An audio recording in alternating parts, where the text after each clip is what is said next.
Welcome to the Blue Lounge. Welcome to the channel. I'm not going to say I hope you're having a good day because I know you're not. Today,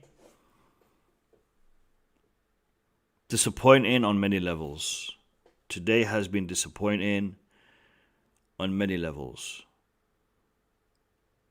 But there was something about today that I'm very proud of. I'm very proud about one thing that we did today as a club. As a team on the pitch, disappointing. But as a club, as fans, we took a stand today. We took a stand against racism. We took a stand against Islamophobia and bigotry. A lot of people would have seen the vlogs, the clips. You'd have read the reports. You all know what happened. You all know about the protest.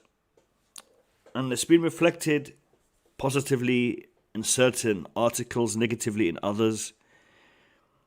The numbers have been exaggerated in articles and have been downplayed in others. I was there today. Nick Blue was there today. I met Jim out there. I met Fator. I met Matisse and Eunice. And I take my hat off to Matisse and Eunice. Because this protest today was organized by Matisse to a large extent and promoted by Eunice to a large extent. This protest was organized by fans, by true fans. It wasn't organized by no entity, no, we are the shared, any trusts, any organizations. It was organized by us, the fans. Matisse Armani, big up to you, my man. Big up to you and for your commitment to the cause. If it wasn't for him, we would not have had a protest. All the people that turned up today, I take my hat off to you. All the people that came to that protest, much love, much respect. Because they were passionate. They were committed and determined to get that message across. A message that many of us share, but only a few of us were prepared to take a stance in respect to. All the journalists that you can think of were there today. The big media groups, Sky and whatnot, they were there. But also the people who are prominent in reporting Chelsea news, they were there, they were watching. Across the street, next to us, there's Arkansella, Matt Law, Simon Johnson, Simon Phillips, and others. They were all there. They were all taking notes, watching and seeing. Disappointed, again, in the numbers. The protest was in the region of 200 participants. Some will say there was 50 people there. Some will say there was 500, 600 now. There was about a couple of hundred people there. A couple of hundred passionate people. Loud. Taking a stand. So thank you to everyone who participated in that protest. Thank you for being there and thank you for taking the stand and showing what we Chelsea fans are all about. Many of the spectators didn't partake in the protest. Many of the people who came to watch the game did just that. We weren't allowed to hold the banners inside Stamford Bridge. I know a lot of the guys took their banners and went inside and wanted to show them. Some were confiscated and some were told to take them down. We Are the Shed promised to have a massive banner. That didn't happen. And I'm guessing for the same reasons that we were asked to take the banners down. It was not approved by the club. So that's where we are. History will reflect upon this day. Should the Ricketts get in and become our owners, those of you who did not turn up and did not take a position or a stand against the Ricketts, it is what it is, and it is on you. Because if you had been there today, you'd have given the cause more power. Let's hope the 200 that were there is enough. Is enough to convince the club that this isn't on. This isn't what we want. People can tweet. People can, share stories and whatnot. But when it comes to actually getting out there, not everyone can do it. So thank you to everyone who did do it. That's all I'm going to say in respect to the protest. I'll give my panelists a couple of minutes to address it as well. And then we will go and talk about the disappointment that was Chelsea versus Brentford at the Bridge. Let me just say hello to some of the champions in the chat. MCIG, we capitulate after scoring time and time again. Story, mate. It's a story. Look, in the pinned comment is my match vlog. Oh, sorry, my protest vlog. If you haven't seen it, go check it out. It's a 4-minute video. If you didn't see what happened in the protest, it's all my footage. So you probably see the generic images that have been shared, but this is my footage. I've got more footage that I might do an extended version at some point, but this is the summarized version. So check it out if you haven't seen it. Phantom of many topics, big up to you. 12th to hit like. How many likes do we have? 19. All right, fantastic. Let's hit that like button, guys. Let's get to 50 likes. There's 32 of you in here. Let's get to 50 likes. Werner is painful to watch. That's the story of his Chelsea career, mate. Unfortunately.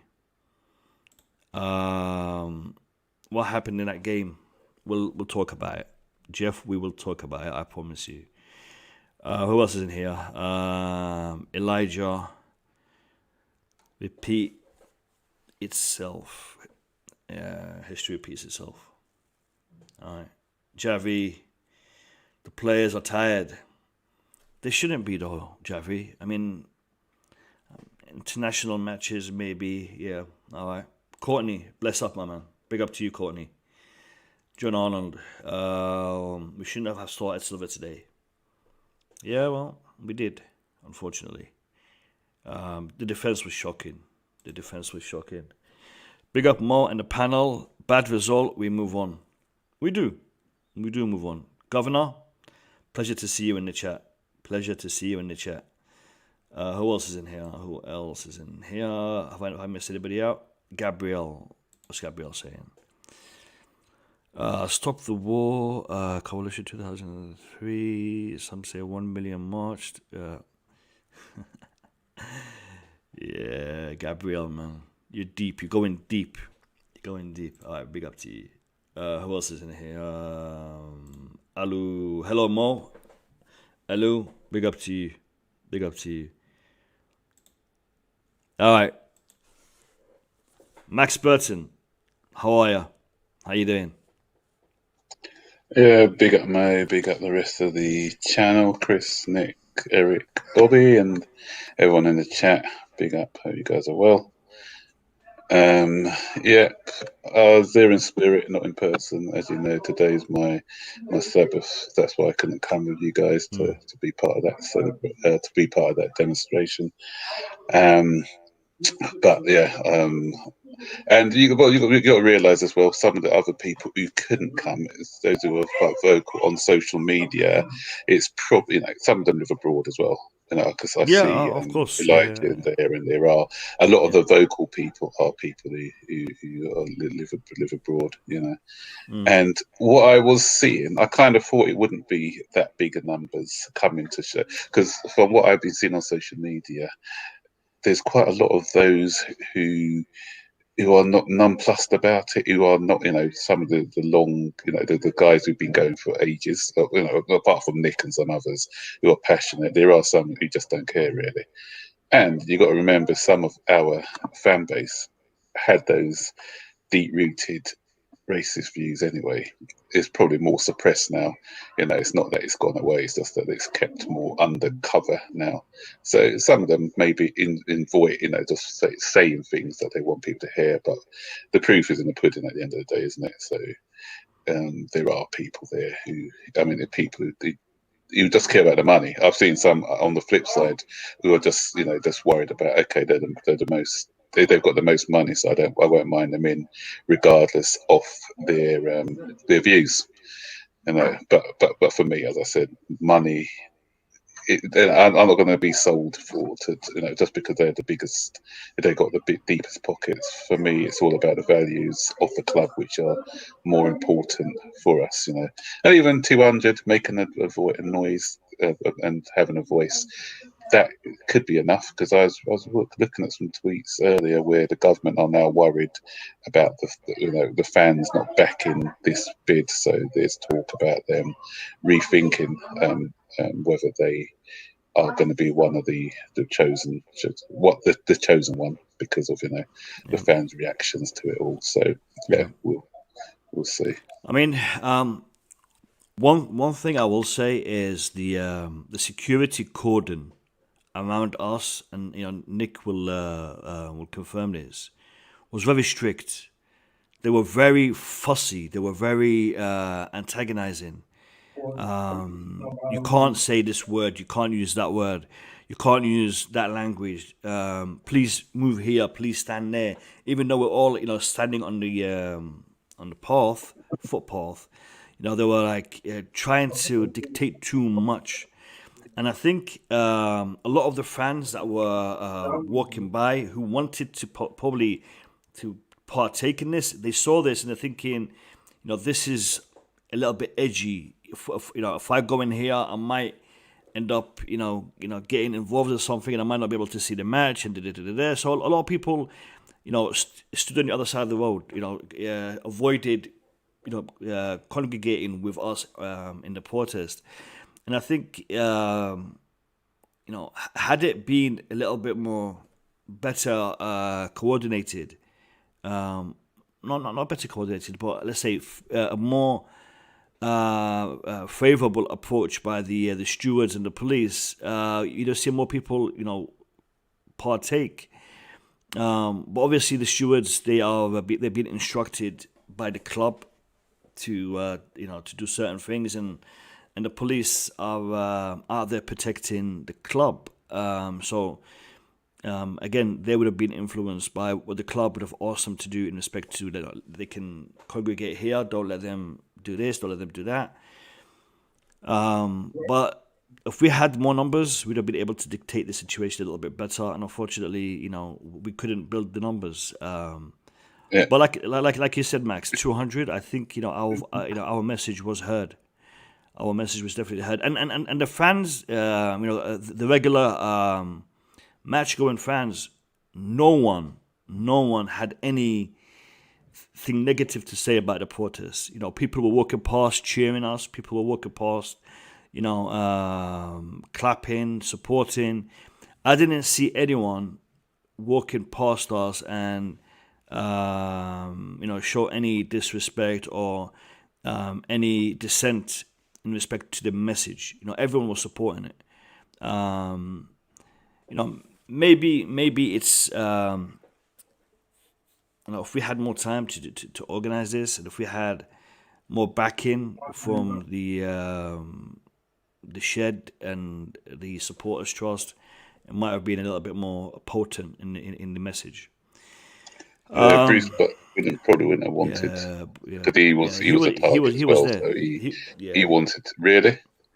He was there. Okay, He all was right. at the bridge. He was at the bridge. I didn't get inside. I didn't go inside the stadium. I didn't have a ticket, but I saw reports and I saw pictures that he was in there with I think Eugene, Mamida Gavaskaya, and Petacek, or all four of them Yeah. were inside.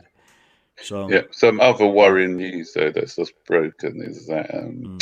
they said Rock Entertainment Group's the owners of the NBA Cleveland Cavaliers and a number of other major American sports franchises joining forces with the Chicago Cubs owner and hedge fund magnate Ken Griffins in their bid to buy Chelsea Football Club.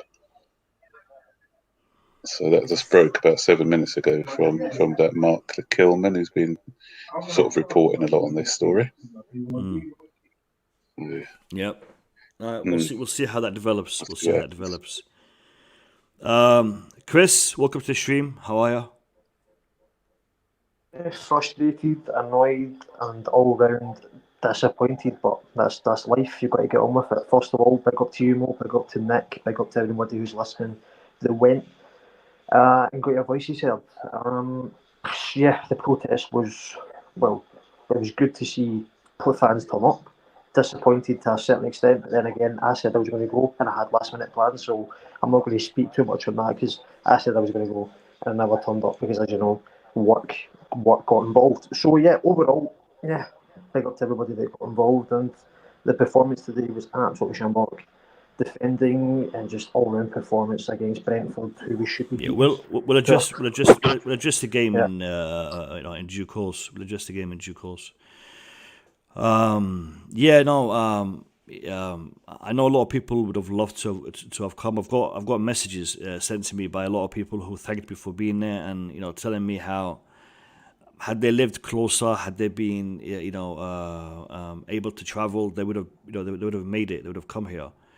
But I think the fact that there were so many people from the YouTube community out there representing their share of the fan base, that counts for something. That counts for something. I mean, Eunice represents over 100,000 followers, 100,000 Chelsea fans. So him being out there and taking that stance, he's representing that many people. Matisse, massive influence on social media, and we did get the message across. We did get the message across, and people look. I'm sorry if this stream sounds a little bit down, but we just got beaten 4-1, and you know it's not been a great day for a few aspects, but I do apologize if I seem a little bit down, but it's just the way I feel. You can cheer me up if you hit the like button and if you subscribe and get me closer to that 10k. I'm like 70 odd away. So if you're watching and you haven't subscribed, hit that subscribe button. Eric Blue, big up to you. Big up, Mo. Big up to the panel. Big up the chat. Make sure you're smashing that like button, like Mo said. If you're watching the stream, I don't know why you haven't hit the like button yet. And I'm already assuming that everybody has subscribed. And if you haven't, then just it's a live stream, but you can just pause it and hit the subscribe button and then play it again. And then maybe try and catch up, speed up the video. It doesn't take more than a split second to subscribe. You can literally subscribe while you're listening, so just and get it and done. and listen, I'm actually doing a buy one get one free. So if you subscribe to me, I'll allow you to subscribe to the Burton Ballers as well. So you can subscribe to two channels at the same time. So if you subscribe to the Blue Lounge, you can subscribe to the Burton Ballers free of charge. So, Yeah. I don't have too much to say about the protest. I hope it was successful. From what I'm hearing, it was good. It doesn't necessarily need to be the biggest protest, in terms of the numbers, but organized, clear message. I'm pretty sure nobody will be able to twist anything from what you said. So that was good. But somehow I feel as if that may still have affected the players, even though maybe it wasn't as serious as the Super League protest. Maybe the players just got a little bit distracted with the whole thing. And obviously you can use excuses. I like to use call them excuses because, you know, the size of club we are, we're trying to uphold very high standards, and we're trying to push as much as possible. So, I'm not going to use the obvious things as an excuse, because I think, irrespective of all those things, we should still win this game, even though Brentford have been very difficult. We've had a very tough time home and away. Eric, we'll adjust the game in a minute. Yeah. Okay. We have a lot to talk about in respect to the Hmm. game. We'll address that in a minute. I want to listen to the press conference and then Okay. we'll address the game. But disappointing, and we should have done Yeah. better. That I totally agree. That I totally agree.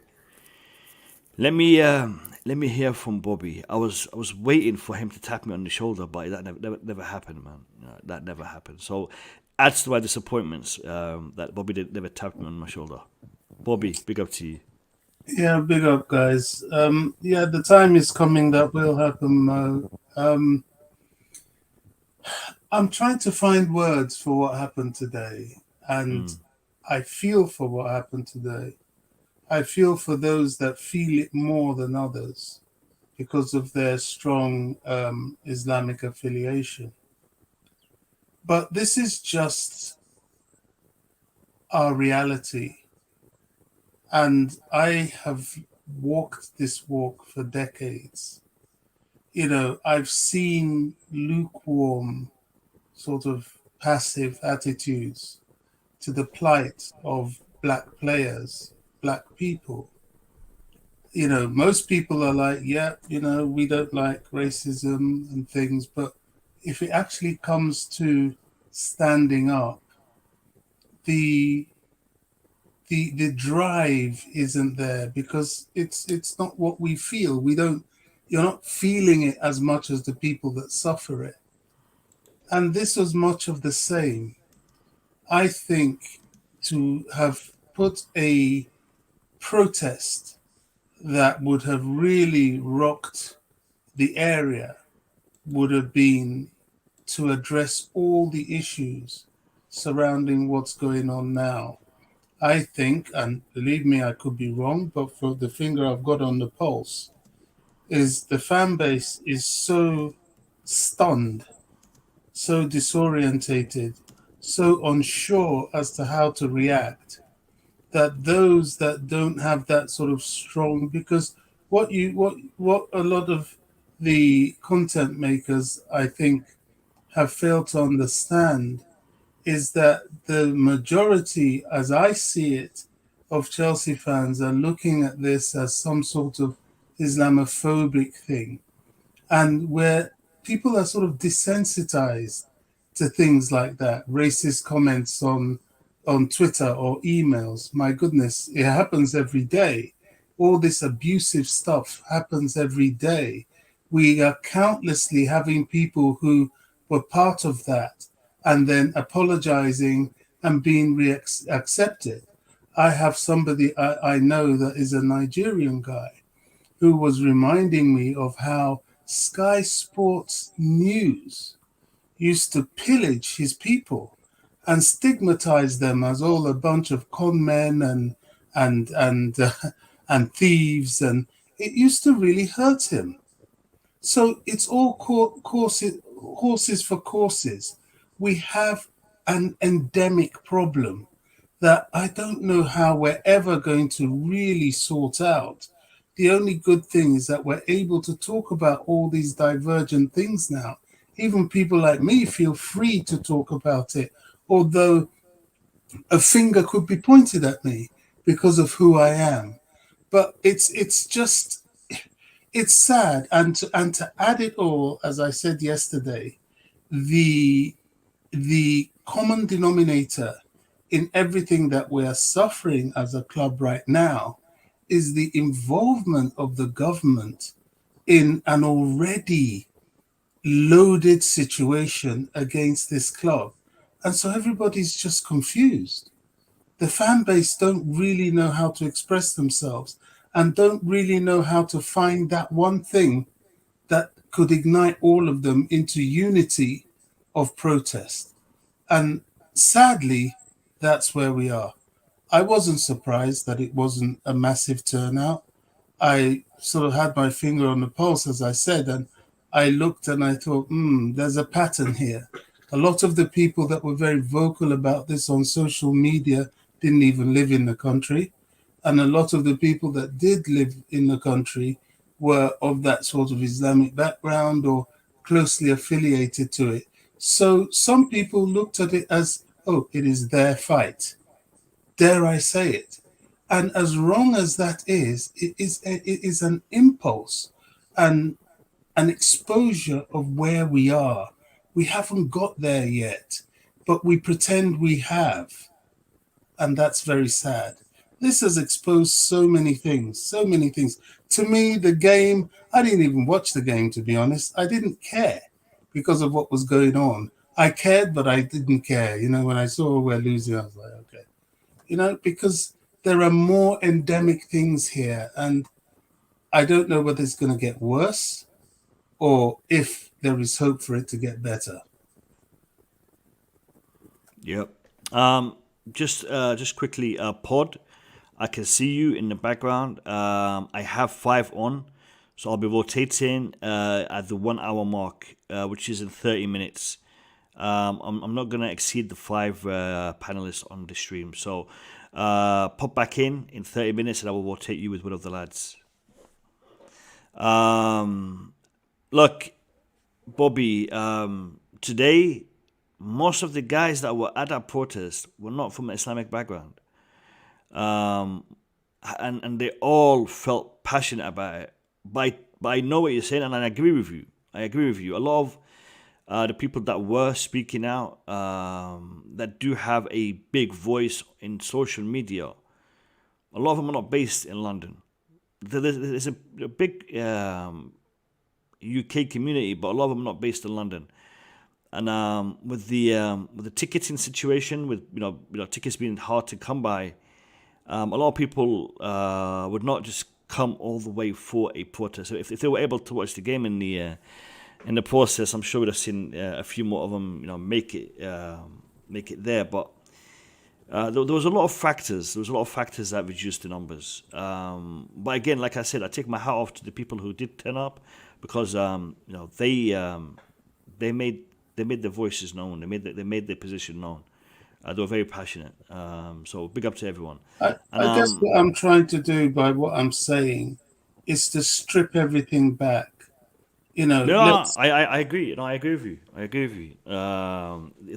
Your analogy was spot on. I agree. Let me go to Nick Blue. Nick Blue, me and him decided to go early. We said, the protest starts at 12. Nick said he'll be there at 11. I told him I'll be there just before 12. Nick, what time did you arrive? Nick? Yeah, I'm here. Yeah, 12. What time? 12. 12, 15, No, it was 20? 12. 12, Was it 12? just after 12. Yeah, because I had a delay on the train. I told you. I'm But, just pulling your leg, mate. The other guy, the other guy who was there, it was G. He was there. The person was there from 11, waiting for me, because we were supposed to be 11. You told us to be there at 11. Yeah, he wanted to come early. He was good. I said to him, come half 11. No. Then he went to the wrong gate. He went where the West End is. It was so fun. It was funny and sad today. Give me your assessment of the protest, Nick. Yeah, I'm very happy, for all of us who were there, and we made a noise, even if it wasn't 500 or 1,000 or whatever. We were loud. That was a good thing. I like that. But I was very disappointed with all the rest of the fans, because there was 41,000 in the ground. It was a capacity. So I don't understand why so many didn't come, and we saw them coming early to the game from 12. We were coming out with them from the station. They were there, but they just hanged around in the pubs.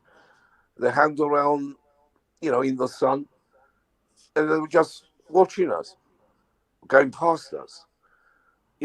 That's what I don't understand. I was expecting, they all had the chance to, join us and make their voices heard. They could see what we were doing. That's, it really shocked me. So how many people didn't join us? That's another fact. But, we got the message across. Well, the media were there, and, reporters were there. Everyone was there. They saw. But still, it would have been much better if there was a couple more hundred, or at least 1,000 there. It would have, made it more louder.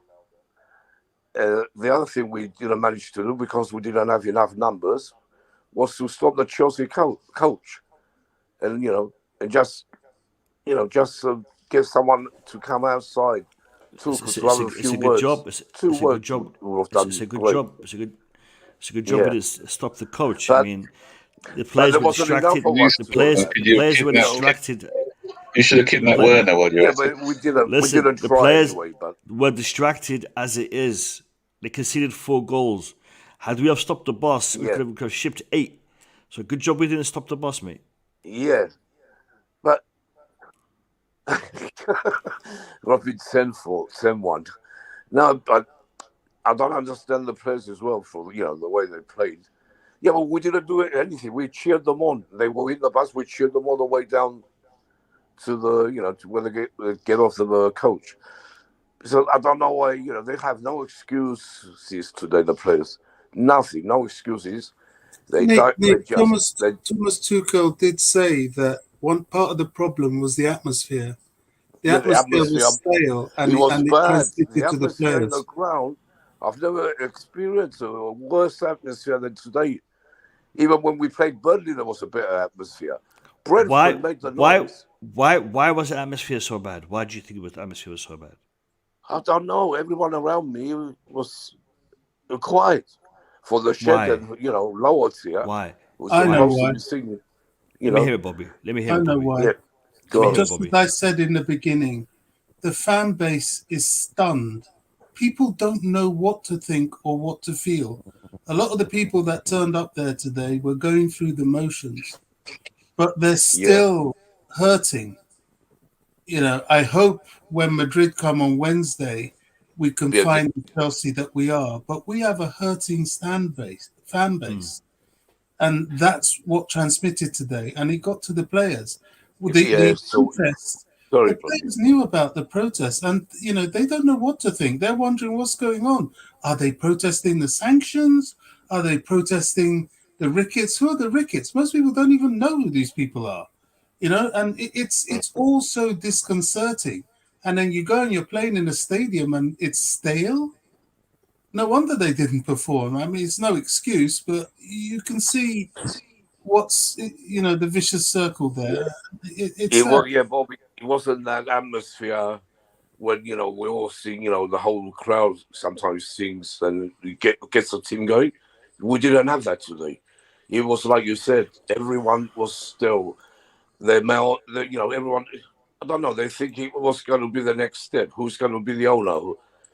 All sorts. But it really got me down because I thought it'd be a much bigger thing today. All right. Well, let's Before you let's end let's. before you end this, Mo, before you end Yeah, this, let me just yeah. give you a tweet by Go on. Rob Draper as well. I think this sums it up nicely. It said the whole Chelsea sell circus run by the Rain Group has been a shambles. Maximum secrecy, zero transparency, fans an afterthought as different groups of rapturous capitalists plot their takeover. The UK government ought to insist on something better, seeing as ultimately they're in control. I think that sums it up perfectly, to be Yeah, honest. yeah, yeah. Listen, like I said, when I was giving you my analysis of the protest and the fans, a lot of the fans want to take part, but they're not sure if by taking part, how is that going to be interpreted. I'll give you this. Some of the fans today have an issue when it comes to Roman Abramovich and his position with Ukraine, the way the media has portrayed him. People get influenced by what the media say. So, people who had a specific mindset, now they have a different mindset. A lot of people think that by going into this in this protest, am I going to be seen as pro-Russia? Am I going to be seen as pro the corruption that apparently Roman Abramovich is endorsing? They weren't sure. Yes, all the signs, all the chants were pro-Chelsea and against the Ricketts. Roman Abramovich was mentioned a couple of times by the fans, but he was mentioned in respect to the club, not in respect to anything else. So I think that plays a part. And also the whole thing with the Ricketts. A lot of people right now are worried that this is something they can't control. The Ricketts are heavily being backed by Bruce Buck, by other people within Chelsea Football Club. So the likelihood that they are going to be the new owners is quite high. And if these people are going to own Chelsea Football Club, and I have a stand against them, I have a position against them, that might not be so useful for me in the future. I may lose business. I may lose certain connections because a lot of people may have connections to Chelsea, and Chelsea will be run by the Ricketts family, and that's going to affect them negatively if they have a position against the Ricketts family. Not all fans are like us. For me, if the Ricketts family do end up becoming the owners of Chelsea Football Club, my stance towards them will not change. I have the same position towards them now, and that's the position I'm going to have in the future. However, the way that they handle themselves, the way that they work for Chelsea, within Chelsea, will have a bearing on how I will perceive them. And I will give you this example again. And I said this before. When Roman Abramovich bought Chelsea Football Club, not much was known about him. But then things started to come. When I say not much was known about him, in respect to the fans, the government, they knew about him from day one. They knew about how he made his money from day one. And that's why they encouraged him to invest in the UK, because they know this man is going to make a ton of money from Russia, and let him invest that money in the UK. They encouraged it. They did a lot to encourage him and others to invest in the UK. Now, for me, as an Arab, as a Muslim, Roman Abramovich's position in regards to Palestine and the settlements is something that I disagree with, and I disagree with strongly.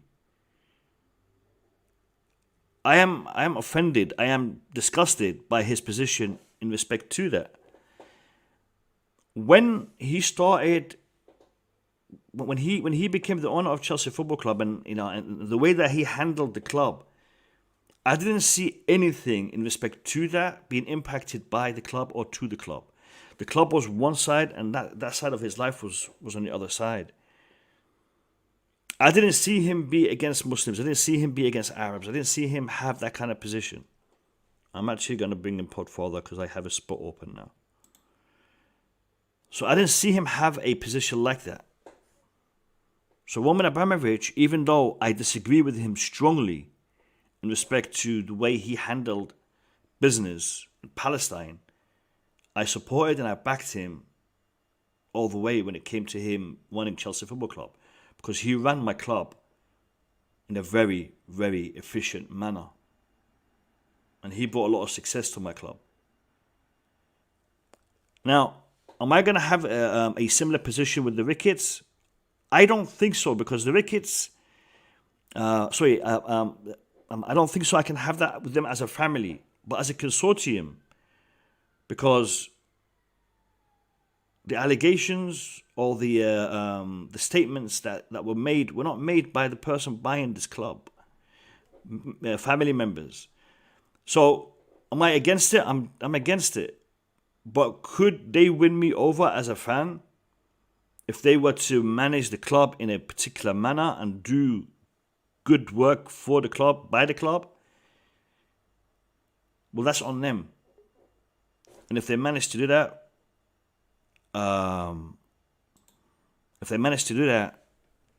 then I will reconsider my position. Because end of the day, it's not personal. For me, it's a passion. For me, this is something I'm passionate about, and I want to see the best done by my club. So that is where I stand in respect to this, and I think a lot of people are on the fence. I'm not on the fence. My position is clear. But if they do end up owning the club, we will have to find a way to deal with them. And we have to put the club first. And our emotions will come second. We need to get the club moving forward again. We need to get all these parts that have been rattled by the sanctions. We need to fix it. Chelsea shipped 4 goals to Brentford today. Now, if you're telling me that the whole sanctions and the whole media issue had nothing to do with it, I'll tell you, you don't know what you're talking about, because the whole situation that's going around Chelsea Football Club has impacted us heavily. Players, management, all aspects of the club. And I'm actually thinking we are very lucky to have gotten so far through this period, through this saga, undefeated. In fact, winning every single match. Today, it just fell apart. It fell apart. International break has something to do with it. Lack of concentration. Defense was ridiculous today. Anyway, Podfather, unmute yourself on one of the accounts so I can remove the other one, because I'm not sure which one. Oh, right, okay, I'll see that. Podfather, I'm going to give you a couple of minutes to give me your thoughts before we move to the next segment. So big up to you. Welcome. Hello, everybody. Hello. Good to have you back. Yeah, it was a long trip away to get some sun. Back to the cold, unfortunately. But yeah, I'm back to one of the worst performances of the season. So good timing. Yeah, all that was very interesting. So I don't know what you want me to tackle first, whether it's the protest or the game. What protest. The game we'll do after we watch the press conference. So let's just do the protest first. Okay, so obviously we've been speaking about this whole issue pretty much nonstop for about 2 weeks, like ever since we found out like there were preferred bidders in the initial round of talks and stuff. And I remember saying that don't be fooled by what you see on Twitter. On Twitter there's a lot of support. The hashtag is going, but a lot of the time, that's from all around the world. It's not necessarily England. So when you're trying to do a protest here, it's very hard, And then when it comes to getting fans to unite against an unknown threat, it's very different. Where you have let's say the Glazers or the Kroenke, where you've had them running your team for 3 years, so you know how they are, how negative impact they've had on the club. That's when you can get the fan base galvanized and motivated. But when it comes to something they've said, people that they don't know, if you ask people what Tom Ricketts looks like, most people wouldn't be able to recognize him on the street. You know, so it's hard to get all those guys animated and concentrated around this particular issue.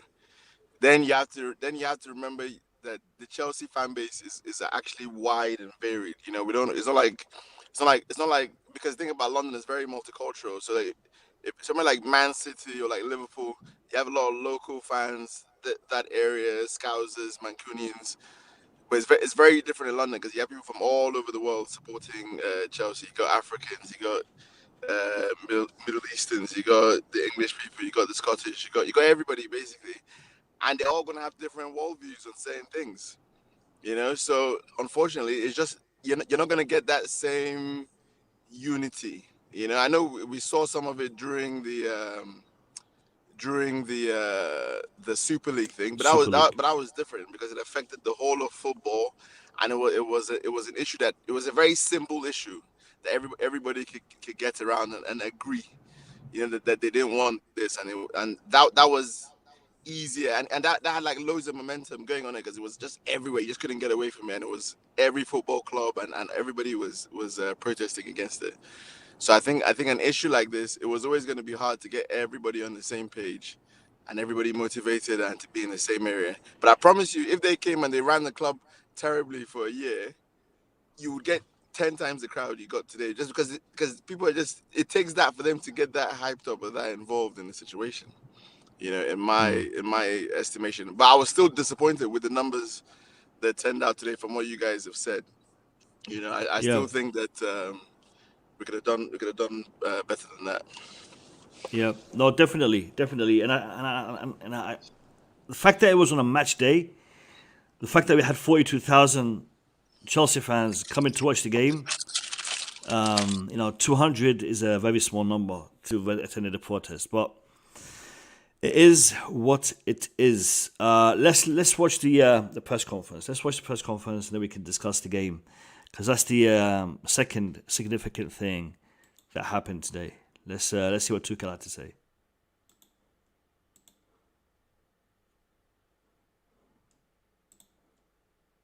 Huddle on the right there. Okay, good afternoon, everyone. We're going to do a quick review of today, and then we're going to do an even quicker huddle on the right there for the Mondays.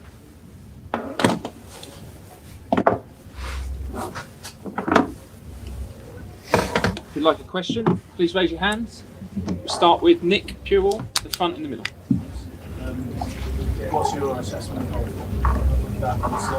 What's your assessment of the game overall? Obviously, you took the lead that Tony's got. Yeah. Were the players maybe distracted by? Obviously, he's been due. It's great for him to score from long range, isn't it? But it's almost as though the players are celebrating as much as the fans. Did they lose slight focus overall? Do you think? Yeah, but I like when the players celebrate. I mean, but obviously it was strange because we were working hard for that first goal, and we know how hard it is to create chances against Brentford. I mean, they defend either very high in man mark or they defend very, very deep in a block of 10 men around the box. So it's very hard to create chances, and you need to be patient, have a fluid rhythm, and you need to be very intelligent and also clinical to take little chances to have that first goal and to break that block down. And once we had it, we stopped defending and give 3 goals away in 10 minutes, which is very untypical, and which of course killed the game today for us. I don't know why. We gave away a big chance straight after the goal, and straight away the next one, which was a goal, and from there we lacked. We did not defend mature enough. We did not. I think we were not aware of the danger in these moments, and which is also very strange for us. We got punished. They made the most of it, of these 10 minutes, which is maybe also not normal. So it's a summary of strange events. But yeah, it's on us. It's our fault because we had a.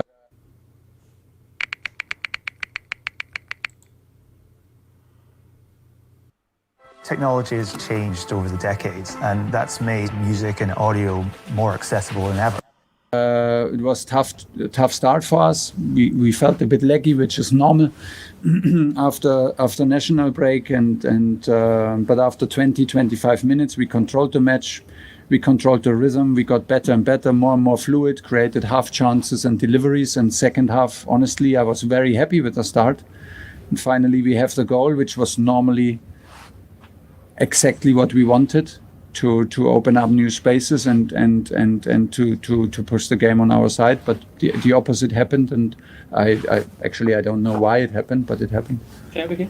I was just going to say, on the international break, I mean, all your players have been flying all around the world. They played so many games. Do you think that's maybe a factor to today's result?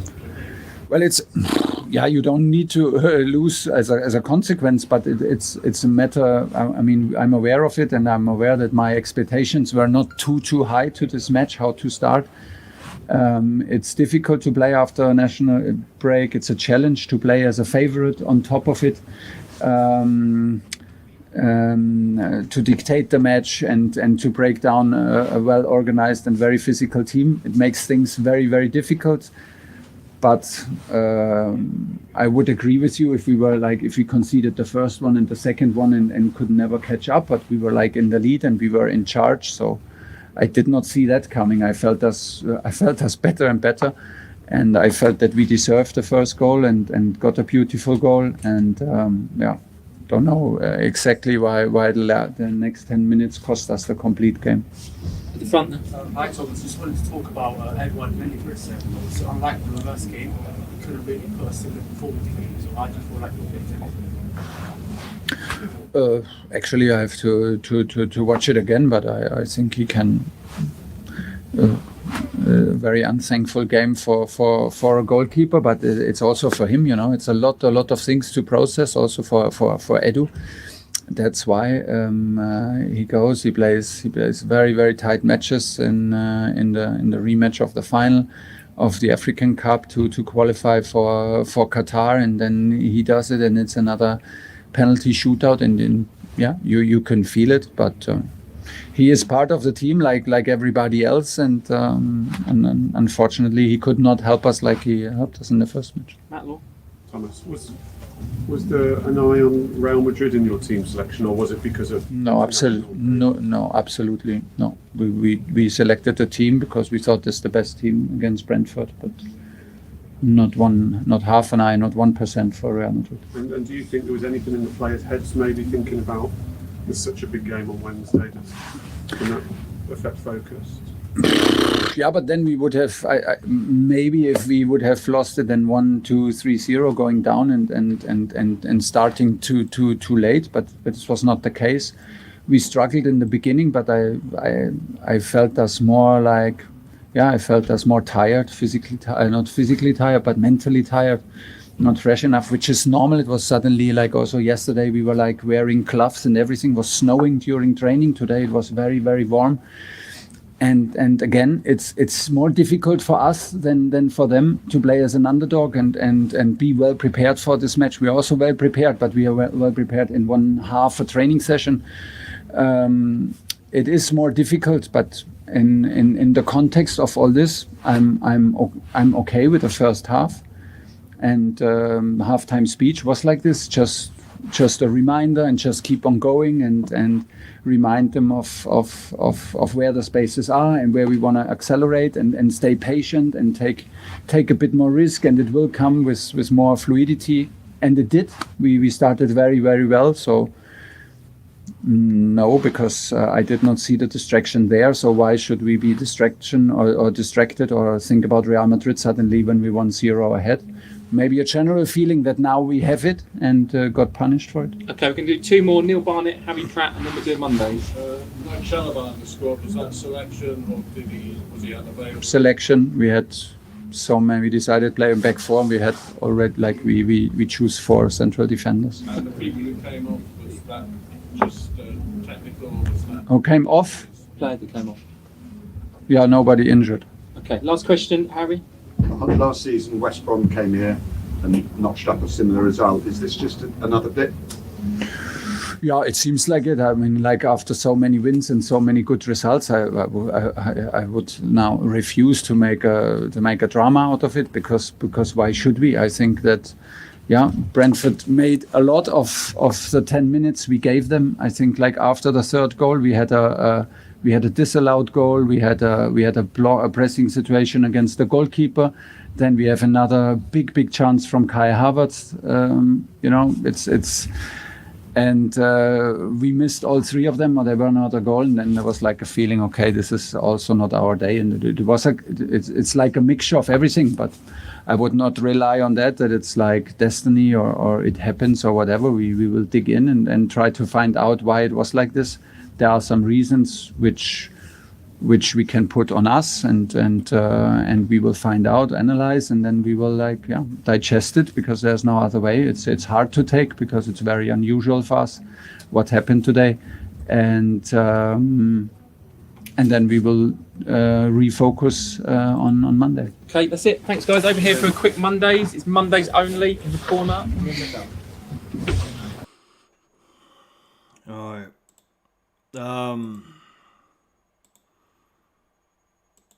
Lack of concentration, lack of focus. Not something to associate with the Thomas Tuchel team, but it was apparent. It was apparent. We scored a worldie, and Rudiger tried it earlier on in the game, and then he pulls it off at the second attempt. Great goal by Rudiger. The way he celebrated, though, he ran to Tuchel and he hugged him, and it looked like the whole team felt that job done. That's it. We've got the 3 points, and all we've got to do is just play the remainder of the game any old how. It wasn't like that. Brentford are a team that is in a relegation battle. They wanna get something out of the game, and they got the 3 points because they wanted it more than us. They played harder, tougher for that. I think there was a lot of bad performances today. And again, I didn't see the whole game because I was at the protest. And I had to get home and do a whole bunch of stuff. So I only saw the majority of the second half. But I wasn't impressed. I'm going to hand over to Max Burton to give me his analysis of the game. And then once he's done, it's an open discussion. So don't wait for me to get you to jump in. Anyone can jump in straight after Max. So Max, your assessment of the game, mate. Okay, yeah, I just saw the highlights like you. I didn't see the rest of it. I do. When I miss the games, I try to watch the whole game just to analyse it. But after seeing this result, it'll be a hard watch, I think. But from what I saw from the team selection, I'm hearing what Thomas Tuchel was saying. But he did have one eye on the what's from Jabbing game. How else can you account for the team selection that he put out today? You look at that team and you're thinking, for me, Loftus-Cheek doesn't work in a 6, especially against a team like Brentford, who capitalise on your chances. Because he does give away the ball a lot in that 6 position. I would prefer him to see him in an 8 position. Also, 4 at the back with Thiago Silva in there. I love Thiago Silva, but with I think one of the reasons why he said that he plays that 5 is to protect his aging legs, and today he was kind of exposed in at the back. But I don't know why he played him as well, because did you see his wife's video? She made a video where she's. I've not watched it, but I plan to. Try and bring it up and play it on it, because she was basically. Let me see if I can find it. See if you can bring it on there. But basically, what she was saying is this guy's just travelled from Brazil. The man's 37. He's not a robot. He's a human being, and the guy's tired. So that's why I was a bit baffled at why Chalobah, because I know Neil Barnett asked a question about Chalobah. And do you want to play that before I carry on? Yeah, give me 2 seconds. I'm just going to bring it up on the screen. Yeah. That's what I said. Yeah, play that first, and I'll carry on. People, telespectador. Como é que fala telespectador? Viewers. I'm here in my box, Stamford Bridge. I just listen right now. Comentarista. To the commenter. The commenter. Thiago is not attacking. como de costume. Enough. Enough. Respect Thiago Silva, because Thiago Silva arrived yesterday. Thiago Silva played for Brazilian seleção. Thiago Silva is very tired. Thiago Silva is 37 years. He plays then 20 years old. So respect him. Well done. It's not a machine. He's not a machine. He's a woman. It needs repose, relax. Alright? Attention, people, telespectador. Como é que fala telespectador? That's it.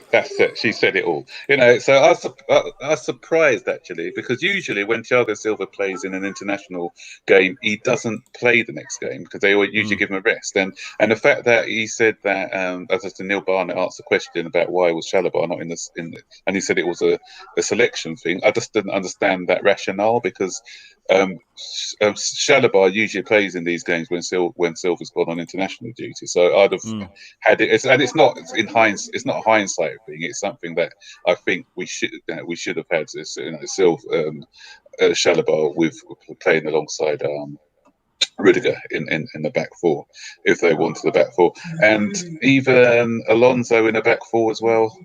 You know, that doesn't work, does it? So if we were playing the back four, maybe Malang Sarr would be better off, because every time we've played the back four, we've had Malang Sarr in there rather than Alonso. From what I've heard and the highlights I've seen, what's his name was shocking. Werner had a poor game. I've seen his stats. No one dribbled past, no shots on target. Apparently, he missed a big chance at 3-1 down, which could have put us back into the game. Because I understand why Jorginho didn't play. Obviously, the disappointment of Italy not qualifying. But did Cover play any games over the?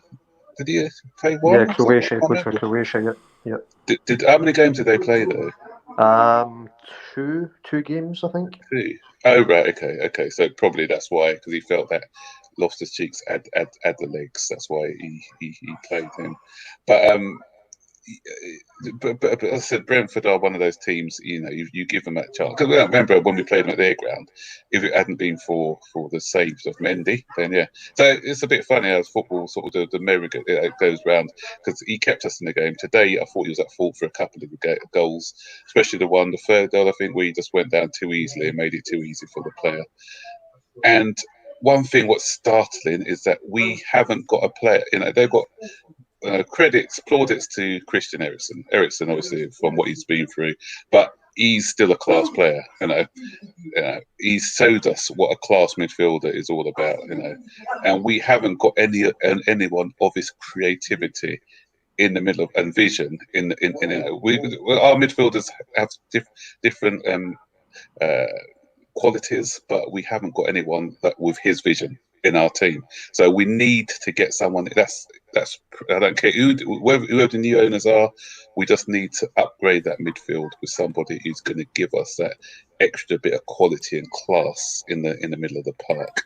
But you know, these games happen. You know, we did it with West Bromwich Albion last season, where you know a relegation team came and knocked 5 past us. I'm hoping that this is just a bad day in the office and it's a blip, and the guys can then press on from that. It's going to be a Chelsea thing. Is this, Max, in your opinion, is this going to affect our Champions League qualification?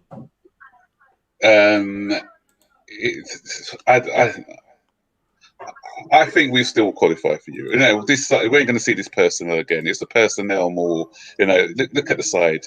You know, there's weaknesses all over the park today, and he's not going to put out that side again. I'm hoping not. He doesn't put that side. I don't think we've got any more international breaks between now and the end of the season anyway, and we never perform well after an international break. You know, Brentford haven't got a lot of internationals in there. They've got a couple from Denmark, and that's it. But so they've had the whole week to prepare, and you know, we've had players flying in from all different parts of the country. Pulisic from America, and you know, Silva from Brazil and places like that. So you know, we're going to have now a run of games where we're just going to be training together now, playing together. So I think it's you know, just a bad day in the office. I think we'll bounce back, and you know, mark my words, now we'll beat Real Madrid. It's a Chelsea thing to do, isn't it? Get a poor result and go out and smash Real Madrid. So yeah, that's the key for me. The Real Madrid game is the key. This game, I would have liked to have won. I would have liked to have drawn. I definitely did not like to lose by such a big margin. Not against that being said, yeah, not against because I Brentford. got I know. I know. Yeah.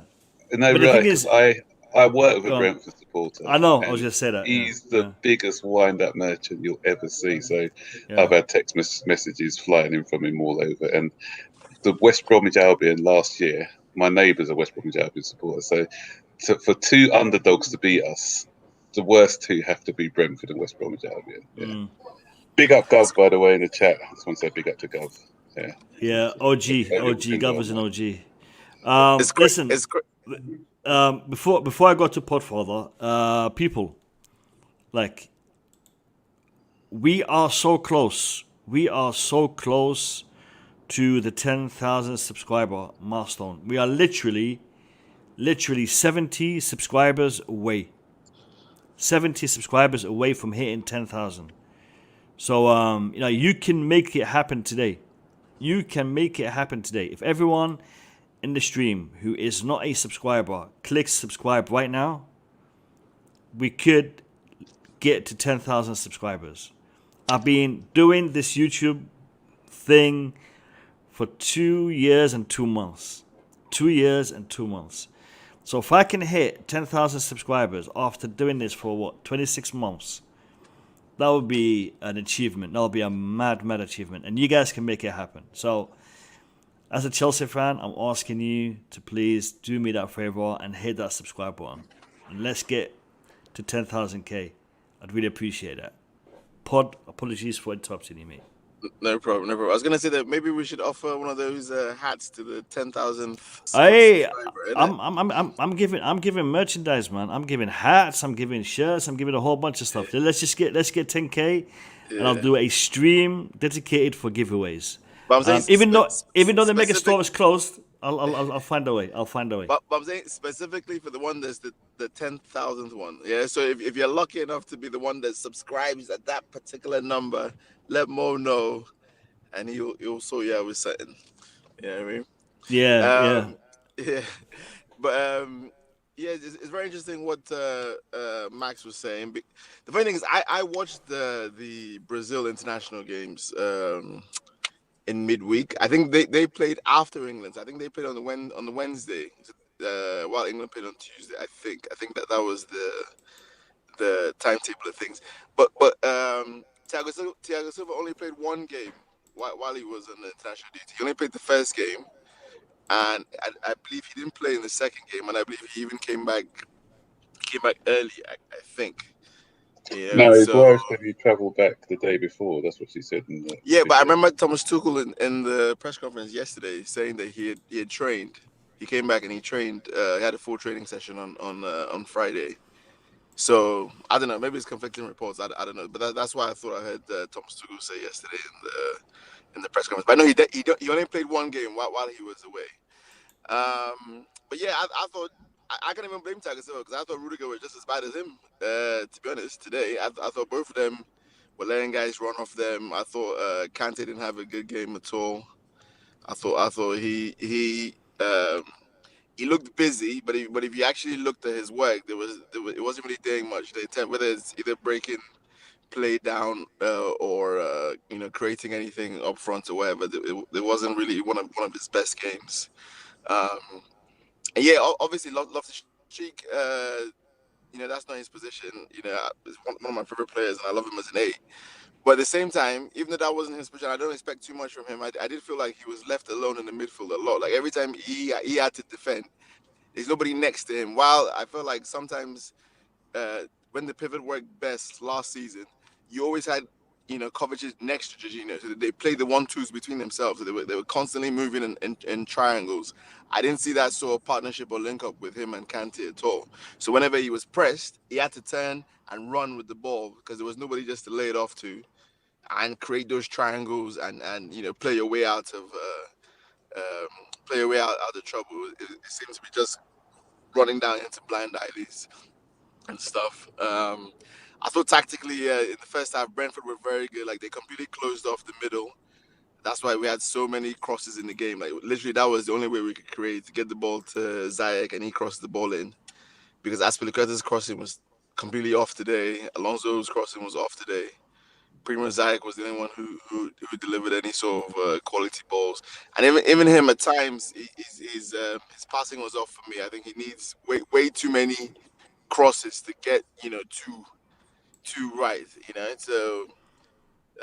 That was an issue. I just think there wasn't any real creativity in the way we played. I thought Havertz was very quiet first half. All his work seemed to be coming towards the ball rather than running in. I don't remember too many touches in the opposition half in the first half. Talk to me about Mendy. Talk to me about Mendy. Yes, it's the Mendy thing. I know people are saying that he went low for the chip. I don't know if too many people saw that chip coming though. Yeah, I think after the fact we're all very harsh and stuff, but at the time, and he did manage to get like a little bit of a hand to it, but he didn't get enough to stop it, and it went in. But I think he was relying on his size. Like he's one of the biggest goalkeepers out here, and he's thinking even if I go low, I can still get back up and still get to it based on my arm reach and length and all that sort of thing. And I think another time he saves that, but I just think it was just a very good finish by the player he was playing against. The Eriksson goal, I don't think he could have done anything about it. The third goal, I don't think he could have done anything about it. So it wasn't like they were just chance after chance, and he had to make save after save, and he was making mistakes after mistakes. It was literally like 2 mistakes in 90 minutes. But because as a goalkeeper, you make that mistake, your team goes down, everything is just magnified, But if you're looking through the game, I think Rudiger, Kante, Loftus-Cheek, Thiago Silva made way more mistakes and played more of a pivotal role than in the flow of the game than the Mendy. Like by the time somebody gets one-on-one with your keeper, it's 50-50 at that point. Pod, the reason why I asked this question is because I've seen a lot of people say that he had a bad game because we conceded 4 goals, but a goalkeeper can play well, but he also needs to have a solid defender ahead of him. And today our defenders were asleep. Literally, they were asleep. They were getting played out of the park. The way that they were positioned, the way that they were reacting, I wasn't impressed. I really was not impressed, and I think they did not give Mendy enough protection today, and that's why we conceded the 4 goals. I don't put the blame on Mendy. I will put the blame on our centre backs. I think Rudiger needs to just chill a little bit, and fantastic goal, but your main job is to stop them scoring at the other end rather than you scoring goals at that end. So focus on that, Rudiger. Thiago Silva, I mean, I know what his wife was saying, and I know for his age and whatnot, but listen, Thiago Silva, you set a high standard, mate. You are a world-class defender. So when you slip up, or when I'm not going to say slip up, but when you underperform, it shows because we're used to you doing some madness. So when you have a bad game, it's gonna show. And I can say the same for the rest of them. Aspi, Alonso, and the rest of the man. I mean, even Kai Havertz, Mason Mount, Hakim Ziyech, everyone didn't play well today. The lack of focus was there for all to see. I mean, Hakim Ziyech had a fantastic shot that was that was saved, but still, the concentration is the reason why we lost that game, in my opinion. Also, Mo, I just want to say quickly before the other guys go. I think I didn't really get the sense of urgency or energy from the manager either today. To be honest with you, from watching on the sideline, and I feel like even he himself, even though it may be harsh for some, I think E.T. lost his head a little bit in the celebrations. Because everyone was dazed. Everyone was dazed. Players, staff, and the fans. Even the fans, they were half asleep. Maybe it's a funny day, literally. What happened? Why was Chelsea, fans, players, staff, literally asleep? I mean, April Fool's was yesterday, not today. You get me? So I don't know. I don't know because loads of times in the past I've seen similar goals like that, and you see Jose, the first thing he's doing is he's slapping them in the back of the head and saying, "Listen, you get in place, you defend 5 minutes, next 10 minutes, keep it tight." Slapping, even as he's celebrating, he's telling those guys, he's calling, dragging the defender, dragging the captain of the team or whatever. And if you watch the replay, like I said, I know this is harsh, so already I could be wrong. I'm open to being wrong, but if you look at Thomas Tuchel, he seemed to be enjoying those celebrations as much as Too much. everybody else. And also, I think we also have to be realistic that there's not much to play for in the league as long as we're keeping that top 4 position. So their focus is just not going to be the same. And if you looked at around the Premier League, a lot of teams that didn't have much to play for, they didn't play well today. So I think that's a factor. I just want to say before my reaction, I just want to say if nobody's hit that subscribe button, hit the subscribe button. Yeah, let's get that to that 10k milestone. Look, I know Mo's going to throw in a hat or even a shirt or whatever. Mate, I'm going to throw in some Iron Brew and haggis for you. Okay, so get that subscribe button hit. Yeah, so. Look, the reaction was poor today in terms of the game. Performance was poor, and we need to improve significantly against Real Madrid. And I think, it was terrible today. Defending was all over the place. Timo Werner, I was going to speak about Timo Werner. For me, I like the guy. He's a nice guy, but as a player, he's just not doing it. And it needs to be. It needs to be a Chelsea fan with Ozil in his profile picture, by the way. That was a bit weird. But yeah, Timo Werner needs to go, in my opinion. For me, he's done, man. He's done. He's not doing it. And I mean, to the journalist that asked the question about, is it a blip? Yeah, it is a blip. I know they like to talk about this West Brom, big Sam Allardyce masterclass, but ask better questions than that. Is it a blip? Yes, because we're not going to get smashed 4-1 by Real Madrid. Touch wood. Touch wood. But yeah, we'll see what happens. But the performance was poor today. Very, very poor. But yeah, as I said at the start, don't forget to hit the subscribe button, yeah? Let's get to 10k. Get the Mo that 10k that he deserves. Work hard, play hard. That's the way it is. Cheers, Chris. Cheers. Eric, your thoughts on the game? Yeah, well, obviously I missed the game. I watched the highlights and... Hang on. Eric, every time we do a post-match reaction, yeah, you tell me you didn't see the game. When are you going to watch a game, man? Come on, for real. Which game did I miss the last time? Every game. I mean, unless it's Nigeria playing, you don't watch it live. No. We were in international break. There was no games before now. I didn't miss any game before this one. I don't think this season.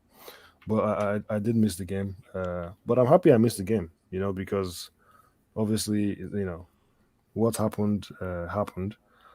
But I think that, the guys have covered it. Obviously, you covered it yourself. Lack of concentration. Like I said earlier in the stream, I believe that the protest had a lot to do with it. And I don't want to really use those excuses because we're trying to push ourselves as much as possible. And if you want to be the best, you can't use those things and try and give yourself a reason to lose to West Brom. To lose to even the West Brom loss. Yeah, to lose to West Brom, to lose to Brentford. You can't give yourself those excuses, and you have to just keep pushing. So I think, yes, it was a blip. Of course, it was a blip. There's no way we're losing like that to Madrid. I don't even think we will lose to Madrid, to be honest. So the players just have to put it behind them and look forward. Mendy, difficult to say for me. I watching the highlights. I didn't think that Mendy would. I didn't think the person who scored, I can't remember his name.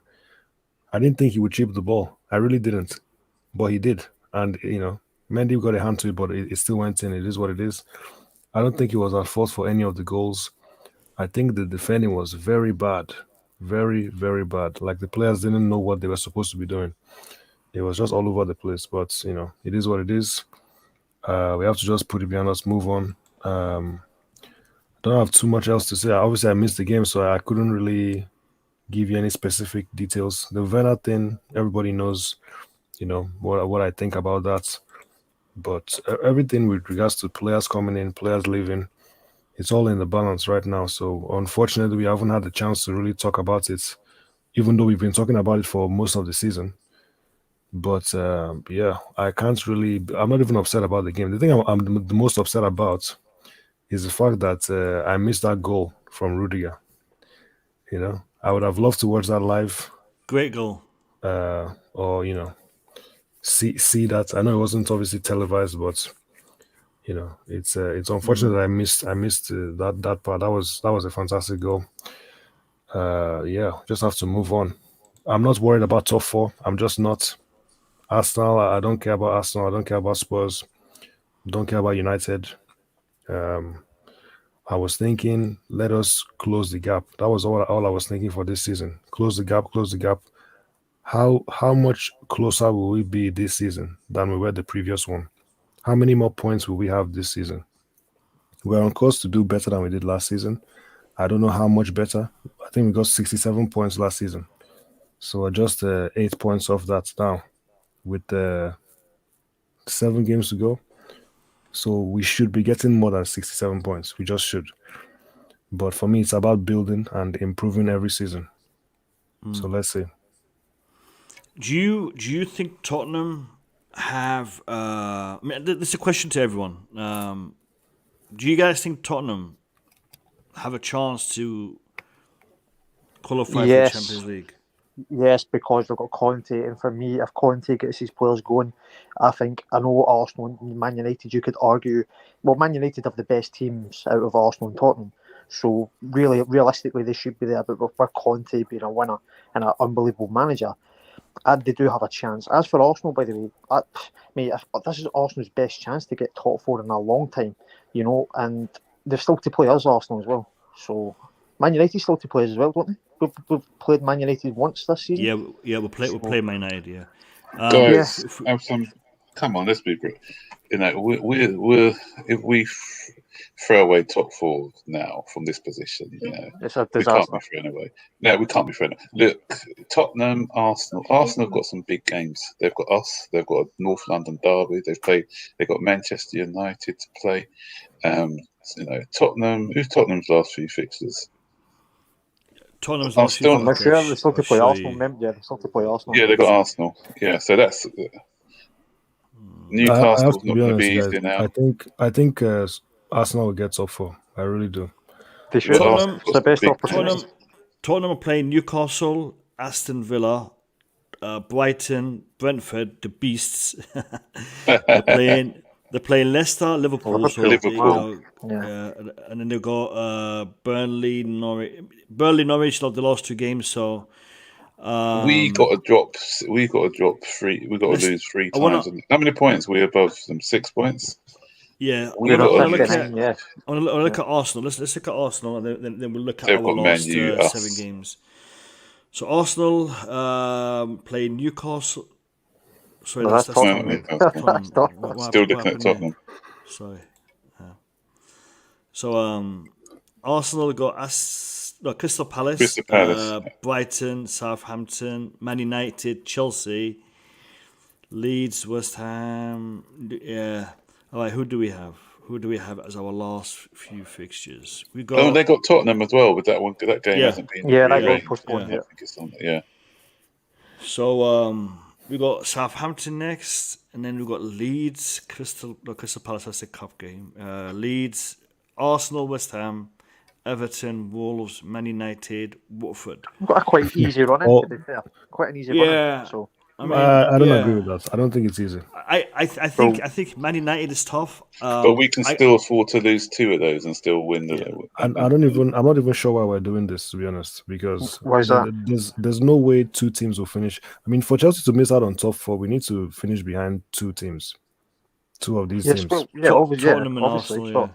Yeah, but so come on, we won't get top. We'll get top 3. That's what I'm saying. We have to lose 2 of our games, and they have to win every single game. And the games are running out. And as I say, if Arsenal, this is their best opportunity to get top four. If they don't finish top four this season, then you know what, kiss goodbye to it, because next season Man United will be better. So.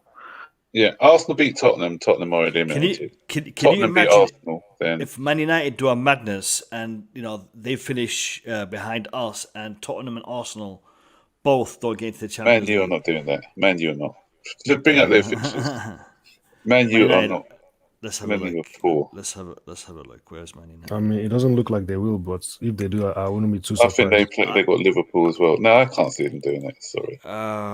Their next fixture is Everton, then Norwich. So Liverpool, Easy. 6 points there. Brentford, Brighton, us, and Crystal Palace. I mean, they're gonna lose to Arsenal. That's the bridge too far. What if we give them 3 points just to make sure that they finish the top? We won't. It's probably going to be a 1-1 draw. Why do you want Man U to finish in the top four? Because I don't like Tottenham or Arsenal to. I'd rather have Man United in the Champions League. To be fair, you know what?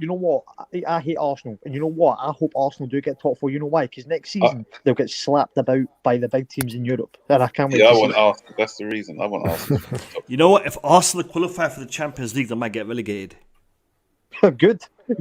Yeah. You know what? Too many games. Listen, Arteta's complaining about them having too many games, and they didn't. They're out of the league. They're out of the Europe. They weren't in Europe.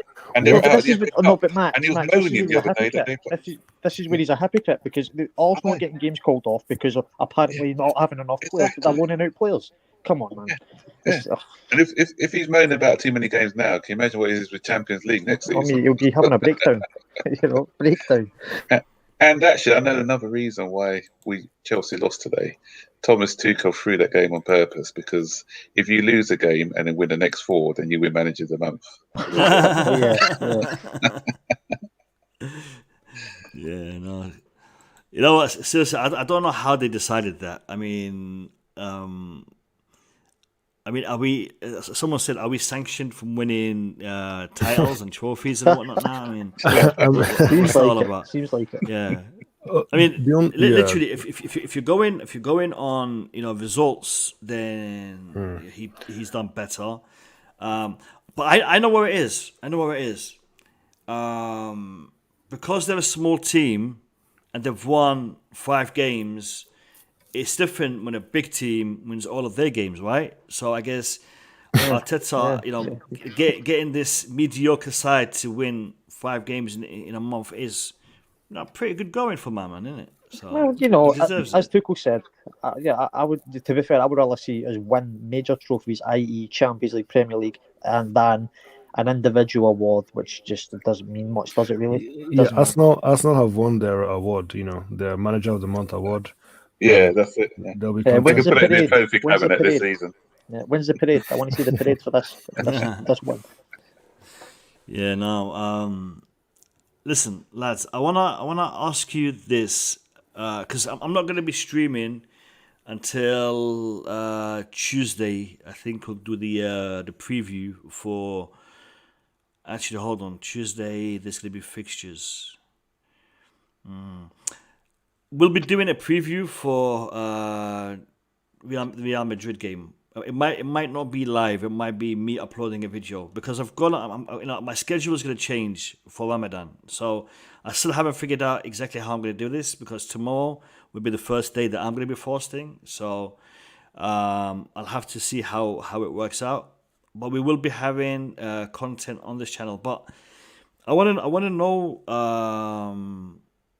from you guys, because I think the next time we will stream, it will become clearer. But from what we know today, from what we know right now, do you guys think that, because do you guys think Todd Bowley is the best positioned consortium, or do you actually think that the Ricketts are the best positioned consortium?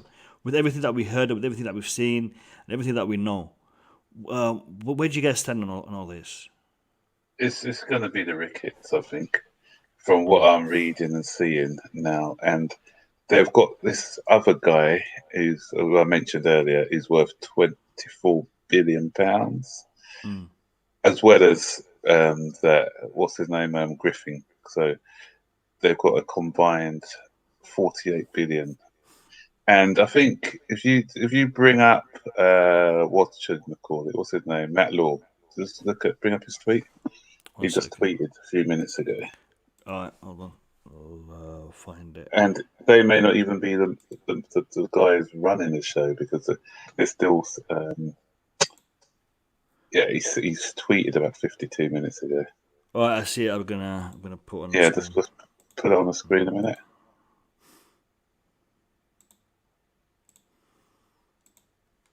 Okay, so they may not even have the controlling stake. I'm told this remains a Rickett-led bid, even if they do not take the controlling stake. Group have not commented on the planned share split. Suspect Chelsea supporter groups will want a lot more info clarity on this. So he's referring to this, and then so this he says exclusive. Rock Entertainment Group, owner of a string of US sports teams, and backed by Dan Gilbert, one of America's richest men, has agreed to back the bid for Chelsea Football Club, being led by the Ricketts family and hedge fund tycoon Ken Griffin. Yeah, that Gilbert guy is worth 24 billion apparently. Go to the one above that. The one go up a bit. He did one that's about it. the controlling group. No, there's another one. If you go back and click on that one, just this. The one by. Let's go back. All right, so. Yeah, click on that one. Up. Just the one directly underneath that one. No, this one directly underneath it. This one here. That he's commenting on his own post. The one he did 1 hour ago. It says 1 hour ago. This one. Yeah, that one. Yeah. Yeah. Yeah. Okay, and then I've read this already. Depending on the level of investment. Oh, sorry. Yeah. Depending on his level of investment and who out of the Gilbert, Griffin, and Ricketts would take a majority stake. This is a potentially significant development. Still lots of questions for Ricketts to answer. One of the most important now is whose bid is this? That needs to be answered. Okay, that's interesting. So you got Gilbert, you got Griffin, and you got Ricketts. But these two, by what you're saying, Max, are wealthier than this guy, right? I mean, so will it be a Griffin-led bid? Will it be a Gilbert-led bid, or is it still a Ricketts bid? That's the thing. Yeah. Interesting. I mean, in theory, these two can walk away with it without the Ricketts. In theory. Mm-hmm. I mean, if it comes to the pressure of the community, we'll accept these two, but we want to have this. I mean, I don't really know anything about it. I mean, Griffin is a bit of an idiot as well, but I don't know about Gilbert. Apparently, he doesn't he own some? Was it basketball franchise or something? I think he owns a basketball franchise, if I'm not mistaken. I gotta research him. I don't really know much about him. National NBA Cleveland Cavaliers. He's the owner of Cleveland Cavaliers at the moment. Yeah. So I wonder if they're doing that to appease them, but then they're still the frontmen, and they're just using these guys just to get the Chelsea fans off their back. That can be another ploy. We don't know. Possible. It's possible. Yeah. Okay. Lads, it's been an interesting day today. For me, I'll be honest with you. I enjoyed the protest. I enjoyed it. I enjoyed it for the fact that I actually felt like I was doing something. I was backing my words with action. And I enjoyed meeting the people out there. I really enjoyed meeting the people out there. The YouTubers as well as the regular fans. it was a good experience. Taking away the lack of numbers and whatnot, it was a good experience, and I think people will take note of that protest, and I am proud to have contributed to it. The result, the 4-1 defeat, the 1-4 defeat we were playing at home, is one that could be remedied with a fantastic result on Wednesday night. Hopefully, it's like Max said, it's a wake up call, and it's going to get the boys to try that a little bit harder on Wednesday. Back-to-back defeats is not a good look, so let's get a win on Wednesday. Let me see where we are statistically speaking. Well, we've got 66 likes, so we're still a little bit to go to get to 100. And subscribers wise, let's have a look. Damn it. Only 2 subscribers since my last conversation with you guys. I said to you, I need 70. You gave me 2. Come on, lads. You can do it. If you're watching the stream and you haven't subscribed, I am 68 away from 10K. It's in your hands. It's in your hands. I'm going to give each one of my panelists a couple of minutes to give me their final thoughts before we conclude. Let me start with Max. Max, final thoughts. Well, it's been an odd day all around, isn't it? Sort of thing. It's a flat day, but we're Chelsea. We bounce back, and that's something. We've always had our ups and downs, and we've always come back stronger. Off the pitch, I just hope that the club make the right decision, and the people put in charge are people who get it. Get the supporters as well as the backing of the team to keep us moving forward. And what we don't need is any toxicity. We don't need what's happening with. We've seen what's happening with Manchester United with the Glazers and Arsenal with the Kroenkes and things like that. We just don't want any of that negativity around our club. So let's hope we'll find out in the next couple of weeks who the owners are, and let's hope just do the right thing. On the pitch, as I said, I'll just put this one down to a bad day in the office, but we're still well placed when you think about it. Semi-finals of the FA Cup, Real Madrid again, smash Real Madrid. We're in the semi-finals of the Champions League, so we're World Club Cup winners already under our belt, Super Cup already under our belt, so we can. If we get to the final of the FA Cup and the final of the Champions League, then we've played every single game possible this season. When you think about it, every single game possible in every single tournament. And that's going something if we can achieve that. But a couple more, FA Cup would be nice, and the Champions League to round off with what's been quite a up and down season for us on and off the pitch. So let's say we can finish on a high, and that'll be good for our supporters. Do you know what, Max? I think if we are able to beat Real Madrid, and I mean we are able, and I think if we do it, if we defeat Real Madrid, then a back-to-back Champions League title is not too far off. And to do it under these circumstances, it would be miraculous. It'll be something that that will shock the football world. Chelsea Football Club, sanctioned, sold, and they still end up winning the Champions League back to back. That would be something. That would be something. And you know what? If we beat Real Madrid, it isn't too far off.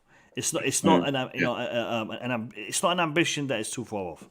So let's see. Yeah.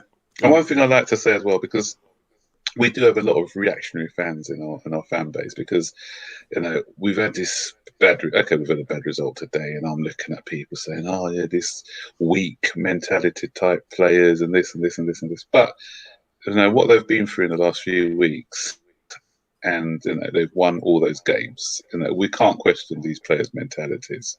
So I think we need to give them a bit of slack as well, rather than having a go just because of one bad defeat. So I think they've done really well. The players, they've done quite admirably. So yeah, I agree. Spot on. So let's just cheers, keep supporting Max. the boys. Definitely. Okay then. Cheers. Thanks for having me on. And Take cheers care, to the brother. rest of the panel, Chris and Eric. Take care. Have a good evening. Take care, mate. Big Take up. care. Big up. Take care. And I See you hope you again. have enjoyed your. Is it Ramadan? Yeah. Ramadan. And, yeah. So hopefully you. everything goes well and your fasting goes okay. And Thank you, Max. yeah, I know it's a Appreciate difficult that. time, Appreciate especially in that, the summer when the sun sets later and it's hard. Yeah, I know, and especially when you're a Chelsea fan and you got to follow all this bad news and you can't eat, you can't drink, Yeah. and it's not doesn't help. It doesn't help. No, but it is what it is. It is what it is. Yeah. Cheers, Max. Okay, Thank you. Take Take care, care. brother. Good night. Bye. Good night. Bye. Cheers. All right. Who will we have next? We'll have Chris next. Chris, let me get your final thoughts. Wow, just one normal day on Chelsea Football Club. That's all I ask, but that's never going to happen, is it? Yeah, terrible performance today, but we need to bounce back against Real Madrid, and I've got no doubts that we will. In terms of the Champions League, right? It would not surprise me if we won it. We've done it back to back. The two teams for me that I can see being a threat to that would be Bayern Munich and Liverpool. I think for me, those two teams, as I said, are strong. Liverpool, they're deluded to think they're going to get the quadruple, but they can win the Champions League. They've done it 6 times, so they can do it. Bayern Munich as well, another European giant. So I think those are the two teams that are kind of standing in the way. But look, I'm not scared of anybody. As I said, when we done the draw live, Mo, I predicted. I know the video's been taken down, but I actually did predict Real Madrid. And I said after the video after that we'll win the Champions League again. So I reckon we can do it, and I reckon we will do it. I'm not being biased. I'm just being honest. In my opinion, I think we can. The league top 3, I think we'll finish top 3. I think it's solid. I think Arsenal, they're just fighting amongst themselves. We're kind of fighting just for 3rd place, and then the FA Cup as well against Palace. We can win the FA Cup. We need to get rid of that Wembley voodoo, if you will, if that's what you want to call it. So, but overall, look, ladies and gentlemen, I'm not just saying this because I'm Mo's mate and I've been on the channel a few times. I'm saying it because I'm being genuine and I'm being honest. He deserves the 10k. He deserves the 10k. As I say, I always say it. I forgot to say it at the start of the video. Actually, I should have said the best Chelsea fan channel on YouTube, because it is, and I'm being genuine. And the fact is, we need to get that milestone. It's taken so long, but no one deserves it more than Mo. He works hard, and as I say, if you work hard, you deserve it. So don't forget to like it, share it to your mates, and subscribe. And the last 100 subscribers is harder to get than the first 900. It really is. It just drags on forever. I mean, I've been stuck on 9,900 subscribers for like a week. So it's taking a long time. So if you're watching this and you haven't hit that subscribe button and you want to help out a fellow Chelsea fan, it's easy. 1 click away. Literally 1 click away. Cheers, Chris. Thank you very much. And also enjoy your Ramadan as well, mate. We'll try to enjoy it in these difficult times anyway. So yeah, we'll do. Take care, mate. Thank you very much. Cheers. Have a good night, Chris. Thank you.